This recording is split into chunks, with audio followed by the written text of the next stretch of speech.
नमस्कार बीएड साथियों, आज जो है आपका केस 6670/2020 की सुनवाई उपाध्याय सर के बेंच में सुबह 11 बजे के आसपास हुई।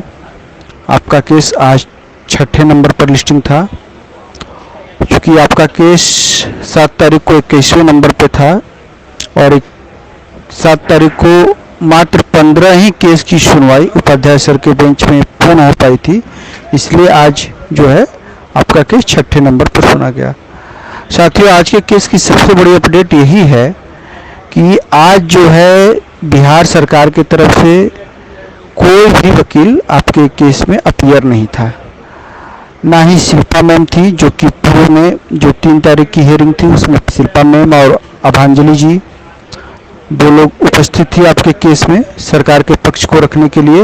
लेकिन आज ना ही एजी सर आपके केस में आए और ना ही शिल्पा मैम या अभांजलि मैम कोई भी उपलब्ध था।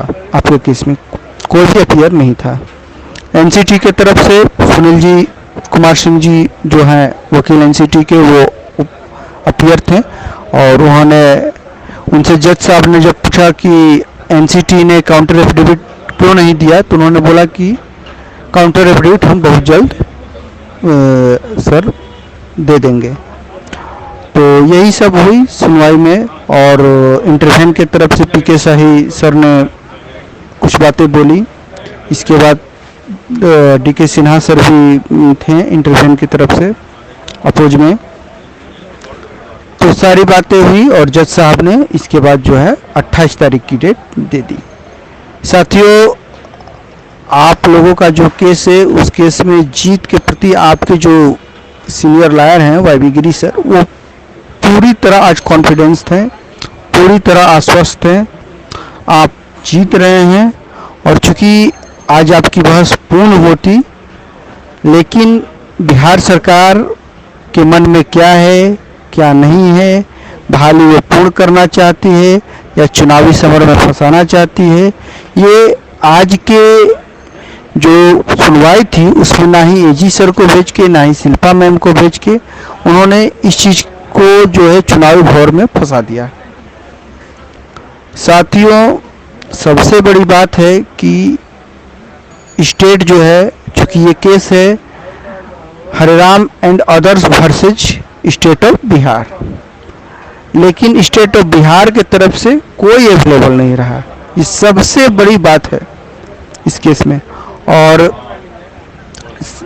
जो है एनसीटी ने जो पक्ष रखना था, एनसीटी जो पार्टी है, उन्होंने भी अभी तक काउंटर एफिडेविट नहीं दिया, जबकि इतना लंबा समय मिला हुआ था। तो साथियों, कहीं ना कहीं ये जो केस है ये चुनावी भौर में आ गया है। लेकिन जो आपका प्राथमिकता है, जो डीएलएड को प्राथमिकता मिला, ये 100% हटने जा रहे हैं। ये आज के सुनवाई के बाद सुनिश्चित हो गया। क्योंकि आज के सुनवाई में इंटरवेन के तरफ से 2-3 वकीलों ने जो है अपना पक्ष, एक पीके शाही सर ने रखा और उन्होंने कुछ पक्ष रखा अपना, लेकिन जज साहब ने उनको नहीं लगा, उन्होंने इस चीज़ को कोई सीरियसली नहीं सुना। और आज जो है सबसे बड़ी बात है कि आपके जो वकील हैं, आपके जो टीम है, वो 2 दिनों से आपके एओआर आशीष सर और वाईबी गिरी सर से लगातार ब्रीफिंग कर रही थी आपके केस को लेके। और आपके केस की जीत को लेके आपके वकील जो है आशीष गिरी सर और सीनियर वकील वाईबी गिरी सर पूरी तरह से आश्वस्त हैं और पूरी तरह से आज भी आश्वस्त हैं। और अगली जो भी बहस होगी उसमें भी वो आश्वस्त हैं। तो साथियों, आप थोड़ा सा भी विचलित ना हो। और अभी आप लोगों ने देखा कि कहीं कहीं जो है मेरिट लिस्ट, जो बंदिक मेरिट लिस्ट निकल रही है, वो कहीं जो है आपको डीएलएड और बीएड की अलग अलग निकल रही है, जो कि ये 1677 लेटर के थ्रू था, जो कि जो स्टे लगा हुआ है उस लेटर पे, उसके बाद जो है ये निकलना बहुत ही गलत है। ये कोर्ट ऑफ कंडक्ट का मामला, जो कोर्ट मतलब न्यायालय की अवमानना का मामला है। इसके तहत जो है आज हम लोगों ने सप्लीमेंट्री भी फाइल कर दिया है कि जो ये जहाँ जहाँ भी अलग अलग निकला है, अगर आप औपबंधिक मेधा सूची बना ही रहे हैं, आपत्ति ले ही रहे हैं, तो आप औपबंधिक मेधा सूची जो है बीएड और डीएलएड एक करके बनाएं। अगर अलग अलग आप बनाएंगे तो ये कोर्ट का अवमानना होगा। फिर ये स्टे का मतलब क्या रहा? ये 1677 लेटर के स्टे का मतलब ही नहीं रह गया।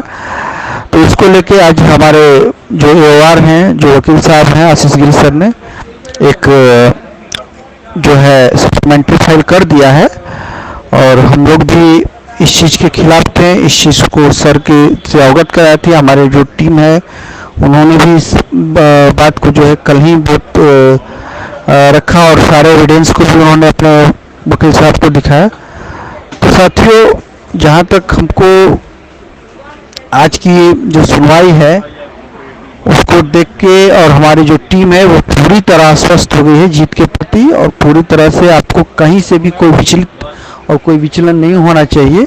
आप अपने टीम पर यूं ही विश्वास बनाए रखिए, और जिस प्रकार से आप लोगों ने सहयोग करके अपने टीम को और अपनी इस प्राथमिकता की लड़ाई को इतना आगे तक लाए हैं, तो एक बार पुनः आप लोग से उम्मीद है कि आप लोग पुनः एक बार अपनी टीम को और अपने जो है इस प्राथमिकता के केस को के खिलाफ जो केस है इसको मजबूती प्रदान करेंगे। और यही अपडेट रहा। कुल मिला जुला के आज स्टेट की तरफ से कोई अपीयर नहीं था, और ना ही एनसीटी ने काउंटर एफिडेविट दिया था, जिसके कारण अगली डेट जज साहब को मजबूरन देनी पड़ी। और जो है जो अलग अलग जहाँ की भी मेरिट लिस्ट बनी हुई है वो पुनः न्यायालय के द्वारा हम लोगों ने एक वाद दायर किया है। हम न्यायालय के द्वारा अपील किए हैं, सप्लीमेंट्री फाइल किए हैं कि वो बीएड डीएड एक में अगर नहीं बनता है तो उसका कोई औचित्य नहीं, ये न्यायालय का अवमानना है। तो साथियों, यही अपडेट रहा, और आगे जो भी अपडेट रहेगा, आपकी अगली डेट जो है 28 सितंबर को लगी है।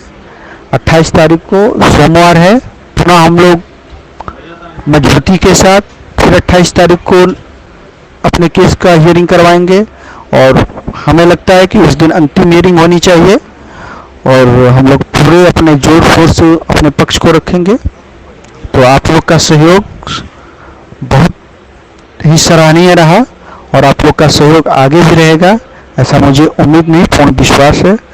इसी बातों के साथ मैं आगे फिर आके आप लोगों को इसी तरह अपडेट देता रहूँगा। घबराने की बीएड साथियों को कोई बात नहीं है, किसी भी तरह का कोई घबराने की बात नहीं है। आपका प्राथमिकता हटने जा रहा है, और जो भी बहाली होगी 1 से 5 में वो डीएलएड बीएड बराबर समान होगी, ये आप निश्चित रहें। आपकी टीम इस पर पूर्ण कार्य कर रही है। धन्यवाद साथियों।